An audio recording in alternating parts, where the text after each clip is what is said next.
How's it going, guys? Back again on the water. Today we are going to be going more of a fall pattern that I like to do.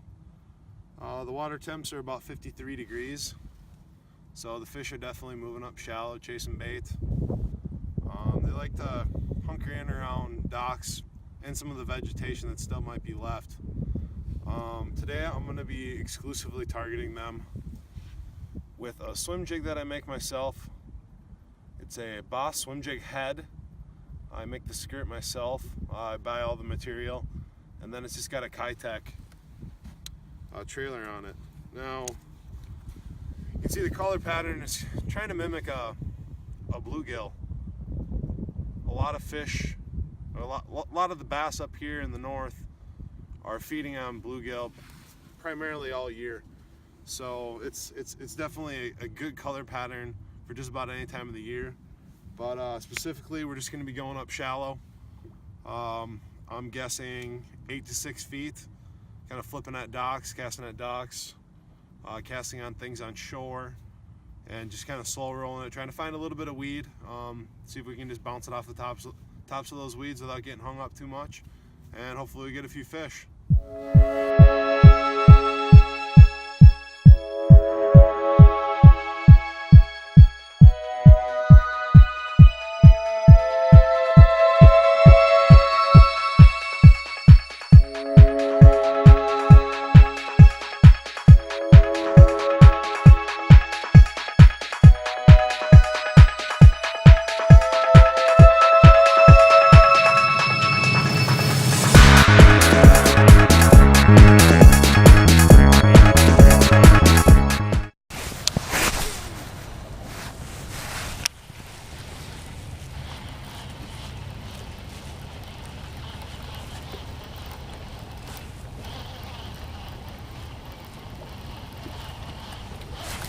There's one.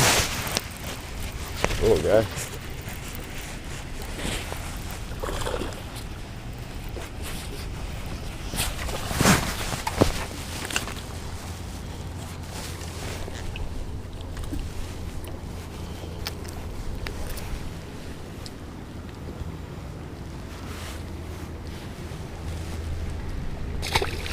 See ya.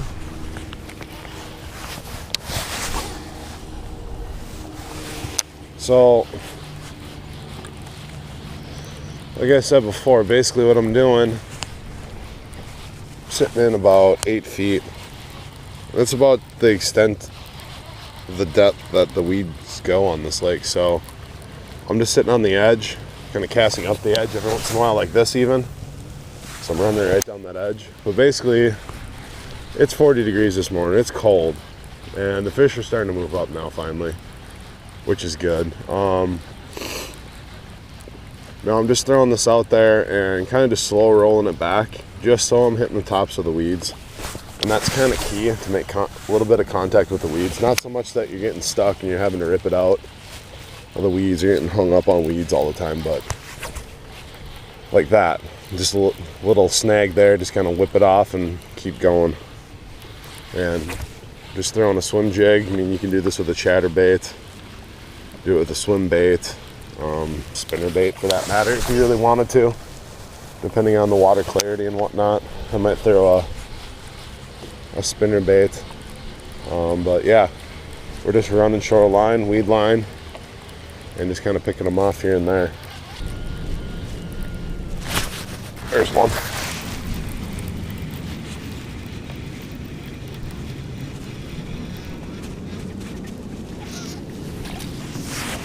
Whew. And smaller.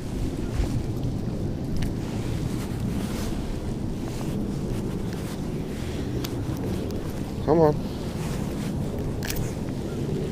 Little guy. Here's that swim jig. Just got a Cattail paddle tail on it. And I make this skirt myself, custom color. Supposed to be resembling a bluegill. Then it's actually a Boss Swim Jig head. Good looking head on there. I believe that's also bluegill color. It's my go-to swim jig for sure up here up north. A lot of these fish are feeding on bluegill all year long, so it's a good combination. So close up with a graph. See, there's this kind of clump weeds here at about 8 feet. See how far we are away from shore. We're just casting up to shore, winding it back, bouncing off the top of those weeds. There's one. The little guy.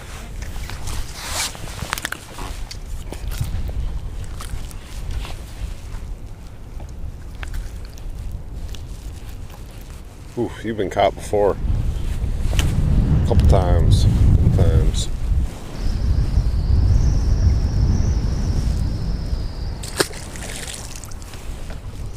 Well, if you can hear me with this wind, talk about my setup here.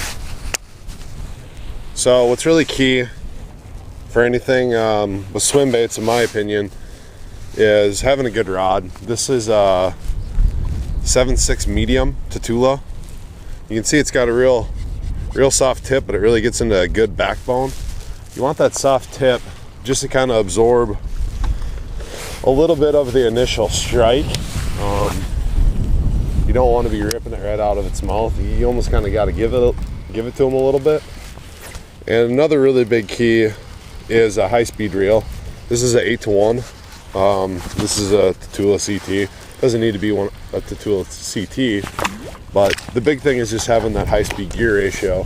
So a lot of times when these fish are going to hit this bait, they're going to be coming up from behind and coming right at you, basically. So you're going to a lot of times get slack in the line, and if you can't make up that slack quick enough, you're not going to get a good hook in the fish. So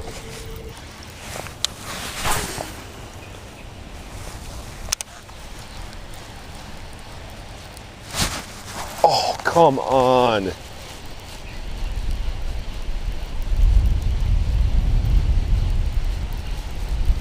Keep swiping at it and missing it.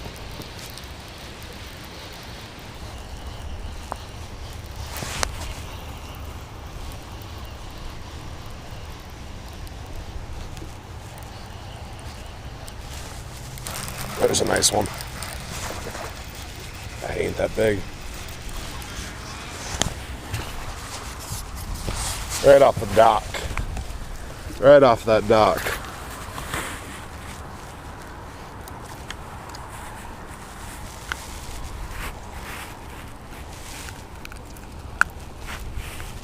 Come on. 2.5 pounder. Yeah, not even 2, maybe. Exaggerating a little bit, sorry.